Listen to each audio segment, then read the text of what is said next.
नाज़िन सिंध के मुख़्तलिफ़ शहरनि में करबला जे शहीदनि खे भेटा पेश करण लाइ 11 मुहर्रम हराम ते बि मातमी जुलूस कढी टांडनि ते मातम करे मजलिसूं मुनक़द कयूं वयूं। ठारू शाह में 11 मुहर्रम हराम जो मातमी जुलूस बरामद थियो। मरकज़ी मातमी जुलूस दरगाह अहमद शाह बुखारी मां सैयद एजाज शाह बुखारी जी अॻवाणी में बरामद थियो, जंहिंमें हज़ारे अज़ादारनि अज़ादारी कई। जुलूस शहर जे मुख़्तलिफ़ रस्तनि तां थींदे दरगाह सचल शाह ते पहुतो, जिते अज़ादारनि जे लाइ लंगर न्याज़ जो पिणु बंदोबस्त कयो वियो हो। मोहन जो दड़ो जे ॻोठ कबूलो जिसकाणी में सालियाने बाहि ते मातम कयो वियो। अज़ादारनि टांडनि में पहिरियों उघाड़े अज़ादारी करे करबला जे शहीदनि खे भेटा पेश कई।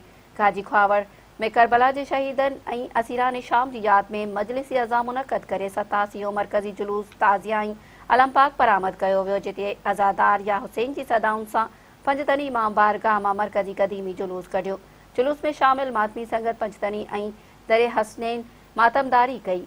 अज़ादार मुख़्तलिफ़ चौकनि ते ज़ंजीर छुरियुनि चाकुनि गुर्ज़नि सां मातम कयो। शहर जे मुख्य चौक अल हुसैनी ते मजलिसी अज़ा थी, जंहिंखे शफ़क़त शाह मौलवी जमशेद मासूमी मौलवी मुजाहिद चांडियो अरबाब शाबराणी ऐं ॿियनि ज़ाकिरनि ख़िताब कयो। मक़सूदो रिंद में इमाम बारगाह मदरसा सज्जादिया मां मातमी जुलूस बरामद थियो, जेको मुख़्तलिफ़ ॻोठनि खां थींदो हैदर चौक ते पहुचंदो, जिते अज़ादारनि पारां ज़ंजीर सां मातम कयो वेंदो।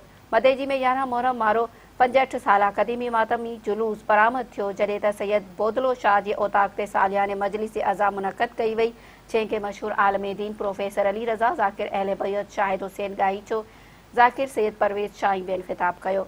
11 मुहर्रम हराम जे मातम जे सिलसिले में सिक्योरिटी जा इंतज़ाम इंतिहाई सख़्त कया विया आहिनि।